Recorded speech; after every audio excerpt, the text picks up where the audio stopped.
Pembawa acara pada media Amerika Serikat yakni Tucker Carlson mengutuk anggota parlemen Washington. Kutukan tersebut berdasar Amerika Serikat yang memberikan bantuan baik senjata maupun uang ke Ukraina untuk melawan pasukan Rusia. Carlson mengatakan bantuan tersebut merupakan tindakan yang sia-sia. Pasalnya, Amerika Serikat tidak mendapat imbalan apapun atas puluhan miliar dolar yang disalurkan ke Kiev.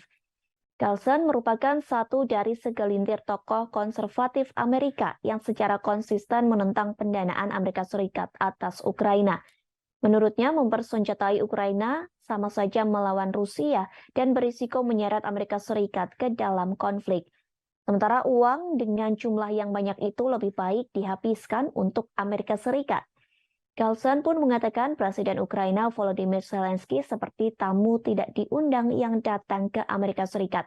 Pasalnya, Zelensky datang ke Gedung Putih hanya menggunakan kaos dan meminta uang.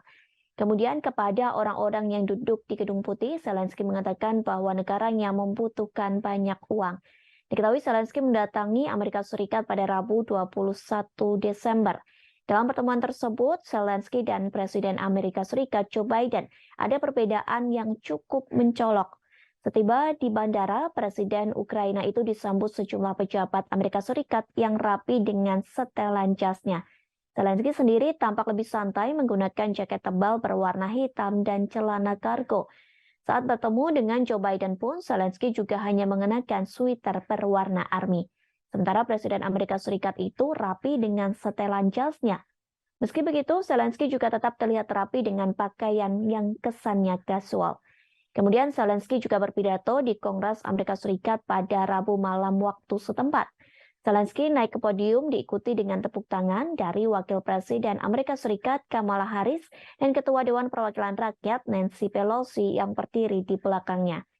Menyampaikan pidato berbahasa Inggris yang berapi-api, diselingi tepuk tangan, Zelensky memuji pasukan Ukraina karena dapat menahan serangan dari pasukan Rusia. Zelensky juga menyampaikan ucapan terima kasihnya kepada anggota Parlemen Amerika Serikat karena mengirim bantuan militer ke negaranya. Pada kesempatan itu, orang nomor satu di Ukraina juga mengajukan lebih banyak bantuan dari Barat. Seperti diketahui, pemerintahan Joe Biden mengirimkan tank canggih untuk mendukung Ukraina. Sementara itu, Gedung Putih telah menjanjikan paket bantuan baru senilai 1,58 miliar dolar Amerika Serikat untuk Ukraina. Washington akan mengirimkan baterai rudal Patriot canggih ke negara yang dilanda perang tersebut. Pemerintah Joe Biden mengatakan bahwa bantuan tersebut akan sangat penting untuk menghentikan serangan roket Rusia terhadap infrastruktur Ukraina yang kini semakin kritis.